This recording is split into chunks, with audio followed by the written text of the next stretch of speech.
Party ఘనతని గళాన్ని national platforms మీద వినిపిస్తూ fire బ్రాండ్గా ఎదిగిన తెలంగాణ స్పోక్స్ పర్సన్ జ్యోత్స్న గారిని మాట్లాడవలసిందిగా కోరుకుంటున్నాను.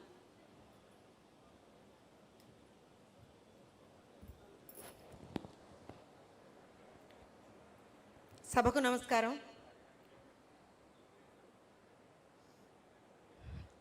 ముందరగా అయితే పొద్దున్నుంచి అందరం కూడా ఎన్ని తీర్మానాలు విన్నాం, ఎంత డేటా తీసుకున్నాం, ఎంత నాలెడ్జ్ సంపాదించుకున్నాం.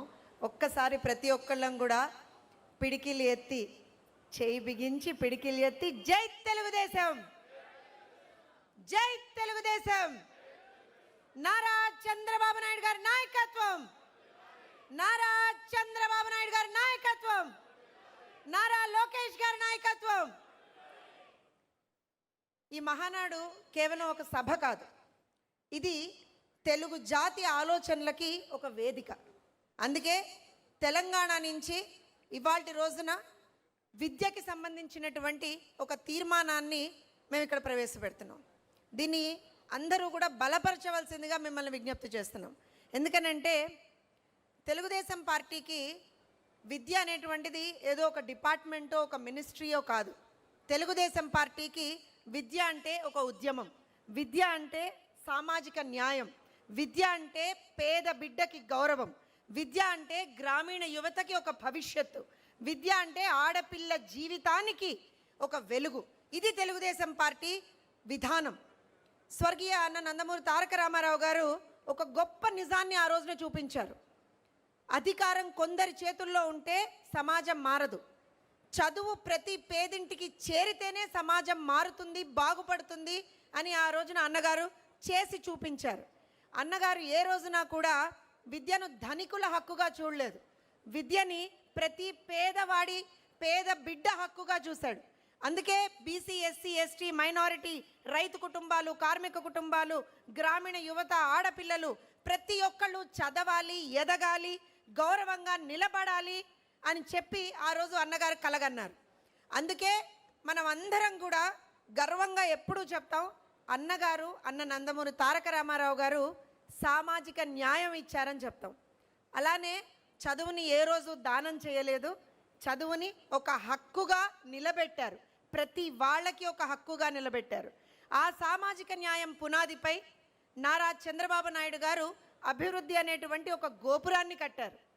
చదువుని ఉద్యోగంతో కలిపారు, స్కూల్ని స్కిల్తో కలిపారు, కాలేజ్ని కెరియర్తో కలిపారు, గ్రామీణ యువతను ప్రపంచ అవకాశాలతో కలిపారు. దట్ ఈస్ వాట్ ఎస్ CBN has done on that day. నా కిలోమీటర్కి ప్రైమరీ స్కూల్, 3 కిలోమీటర్లకి అప్పర్ ప్రైమరీ స్కూల్, 5 కిలోమీటర్లకి హై స్కూల్, మండలానికి ఒక ఇంటర్ కాలేజ్ తెచ్చిన ఘనత తెలుగుదేశం పార్టీది. తెచ్చిన నాయకుడు ఇక్కడ కూర్చున్నటువంటి మనందరి నాయకుడు నారా చంద్రబాబు నాయుడు గారు. హైదరాబాద్ ఒకప్పుడు చరిత్రకి సంస్కృతికి ప్రసిద్ధి, కానీ it was before CBN. After CBN, after the era of CBN, Hyderabad అనేటువంటిది ఐటీకి, జ్ఞానానికి, గ్లోబల్ ఉద్యోగాలకి కేంద్రంగా మారింది. Hitech city, triple IT, computer విద్య, IT జాబులు, ప్రొఫెషనల్ ఎడ్యుకేషను, ఇవన్నీ కేవలం ప్రాజెక్ట్స్ కాదు, ఒక కంప్లీట్ ఈకోసిస్టమ్ని ఆ రోజున నారా చంద్రబాబు నాయుడు గారు అక్కడ బిల్డ్ చేశారు. తెలంగాణ యువతకి అవకాశాల వంతెనలు ఇచ్చారు. గ్రామం నుంచి వచ్చినటువంటి ఒక సాధారణ పేద కుటుంబానికి చెందినటువంటి ఒక పిల్లాడు కంప్యూటర్ ముందు కూర్చున్నాడు. కంప్యూటర్లు కూడు పెడతాయా అన్నటువంటి మొహం అన్నవాళ్ళ మొహం గూబ పగిలేలా ఆ రోజున సమాధానం నా నాయకుడు చెప్పాడు. చెప్పి పెద్ద పెద్ద గ్లోబల్ కంపెనీల్లో ఇవాల్టి రోజున తెలంగాణలో మారుమూల ప్రాంతాన్ని నుంచి, sir I need some time to say this because Eturu Nagaram లాంటి ఒక ప్లేస్ నుంచి ఒక పిల్లవాడు ఏమీ తెలియనటువంటి ఒక గిరిజన యువకుడు కూడా వెళ్ళి ఇవాళ రోజున అమెరికా లాంటి చోట్ల ఉద్యోగం చేస్తున్నాడు అంటే అది నా నాయకుడు ఇచ్చినటువంటి ఒక దిశానిర్దేశం ఆ రోజున. That is TDP model, that is the ecosystem TDP builds. విద్య, ఉద్యోగం, అభివృద్ధి. చదువు ద్వారా గౌరవం వస్తుంది, నైపుణ్యం ద్వారా ఉద్యోగం వస్తుంది, అవకాశం ద్వారా అభివృద్ధి వస్తుంది.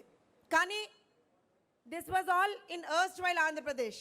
ఉమ్మడి ఆంధ్రప్రదేశ్లో తెలుగుదేశం పార్టీ అధికారంలో ఉన్నప్పుడు జరిగింది. సరే, తర్వాత వచ్చినటువంటి ప్రభుత్వాలు ఏం చేశాయి అవన్నీ మాట్లాడకుండా రాష్ట్ర విభజన తర్వాత తెలంగాణలో జరగాల్సింది ఏంటి అసలు? రాష్ట్ర విభజన తర్వాత తెలంగాణలో ఆ రోజున మనం వేసినటువంటి ఒక పునాది ద్వారా విద్యా విప్లవం రావాలి. కానీ వచ్చిందేంటి?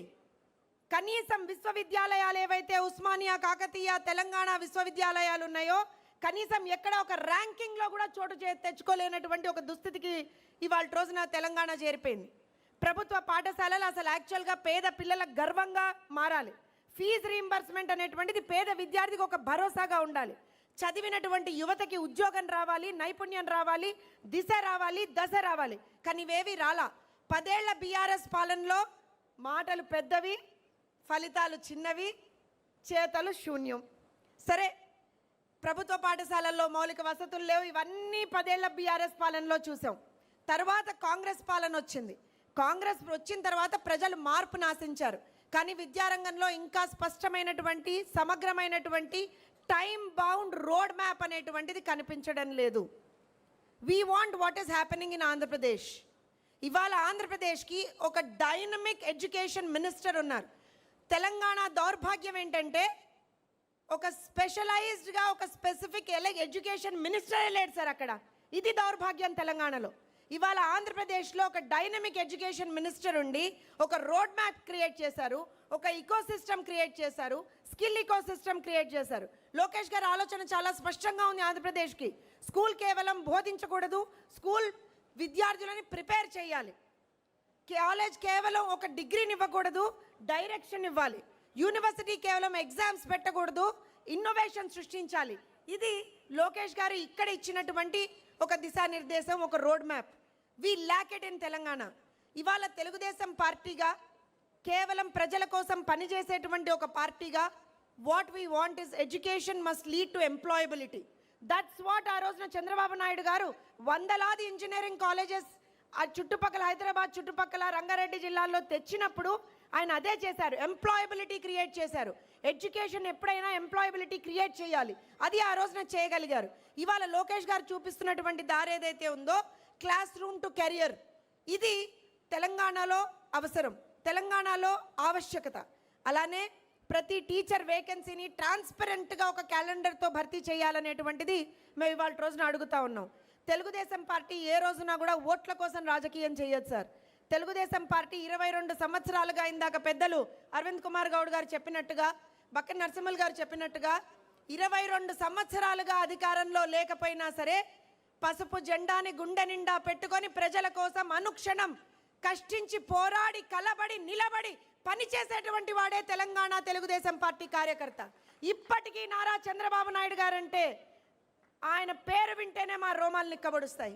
ఆయన పక్కన నిలబడి ఒక ఫోటో దిగాము అని అంటే done, this is what we have succeeded in our life అని అనిపిస్తుంది. అలాంటి నాయకుడి దిశానిర్దేశం తెలంగాణకు కావాలి. నారా లోకేష్ గారు లాంటి ఒక డైనమిక్ థాట్ ప్రాసెస్ తెలంగాణకు కావాలి. తెలుగుదేశం పార్టీ తెలంగాణకు కావాలి. తెలుగుదేశం పార్టీ ఆలోచన విధానం ఇవాళ రోజున తెలంగాణకు కావాలి. Sir, Telangana needs TDP back again. You are the comeback man of Indian politics, sir. And Telangana today needs the comeback of Telugudesam party in a very large, strong and very, very strong ways. That is the need of the hour, sir. యువతకి Telugu Desam party ఆవశ్యకత ఉంది. ఎన్టీఆర్ గారు ఆ రోజున సామాజిక న్యాయం ఇచ్చారు, చంద్రబాబు నాయుడు గారు అవకాశాలు ఇచ్చారు, లోకేష్ గారు ఇవాళ రోజున భవిష్యత్తుకి ఒక స్కిల్ సెట్ని ఇస్తున్నారు.